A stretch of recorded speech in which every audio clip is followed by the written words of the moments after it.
আসসালামু আলাইকুম, কেমন আছেন সবাই? আমি প্রথমবার ফ্রাইড রাইস রান্না করতেছি বাসায়। আর এখানে আমি ২ রকমের ক্যাপসিকাম, গাজর, বাঁধাকপি আর পেঁয়াজ, মরিচ কেটে নিয়েছি। আমি সর্বপ্রথম বাঁধাকপি আর গাজর একটু সিদ্ধ করে নেব। জানি না কেমন হবে, ভুল ত্রুটি হলে অবশ্যই আমাকে কিন্তু কমেন্টস করে জানাতে পারেন।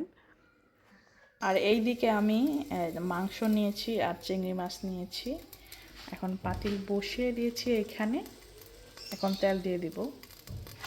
এখানে তেল দেওয়ার পর পিস দিয়ে দিচ্ছি এবং পরিমাণ মতন লবণ দিব। আমি বেশিক্ষণ ভাজবো না এগুলো, আর প্রথমবার রান্না করতেছি, দেখি কেমন হয়। তো এখন আমি দিয়ে দিব মাংস আর চিংড়ি মাছ ভাজা ভাজা করার জন্য, ভালোভাবে ভাজা হয়।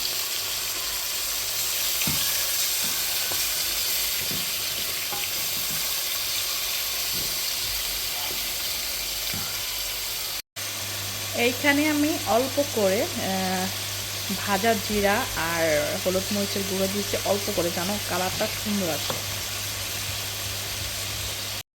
এখানে ভালোভাবে ভাজা হয়ে গেছে। এখন আমি এখানে অ্যাড করব ক্যাপসিকাম।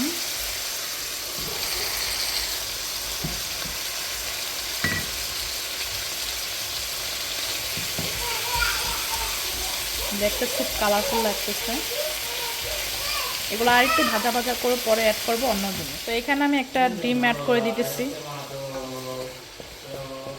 এখন ভালোভাবে সব কিছু মিক্সচার করে নেব, যাতে সব কিছু ভালোভাবে সিদ্ধ হয়। এইদিকে সব কিছু ভালোভাবে মিক্স হয়ে গেছে। এখন সিদ্ধ করা সবজি আমি এখানে দিয়ে দেব। তারপর খুব ভালোভাবে নেড়েচেড়ে নেব।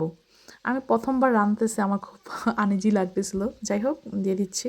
এইখানে আমার কিন্তু ভাজা ভাজা হয়ে গেছে ভালোভাবে। এখন আমি এখানে দিয়ে দিব রান্না করা ভাত।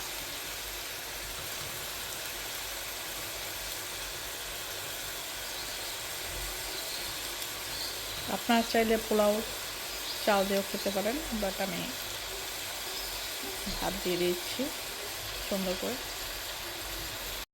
এখানে কিন্তু আমি সব কিছু ভালোভাবে মিক্স করে নিয়েছি। এখন আমি দিয়ে দিব ধনিয়া পাতা। সুন্দর করে ধনিয়া পাতা দিয়ে ভালোভাবে নেড়ে নেব। এই যে রেডি আমাদের খাবার।